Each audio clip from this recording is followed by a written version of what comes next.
কাঁঠাল সেদ্ধ। প্রথমে পেঁয়াজ, মরিচ, লবণ আর আমের আচার চাটনি মতো তৈরি হয়েছে।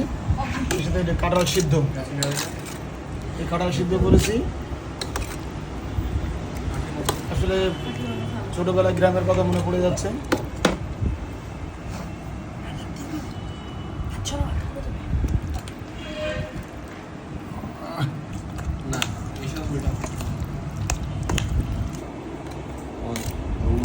অসাধারণ, জাস্ট অসাধারণ।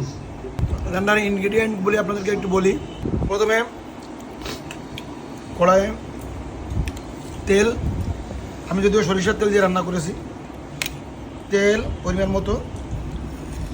তারপরে আদা বাটা, রসুন বাটা, ধনিয়া গুঁড়া, জিরা গুঁড়া, শুকনো মরিচ গুঁড়া এবং সাথে গরম মশলা গুঁড়া দিয়ে পেঁয়াজটারে ভালো করে ভুনা করে নিতে হবে। পেঁয়াজ যখন লাল লাল হয়ে আসবে,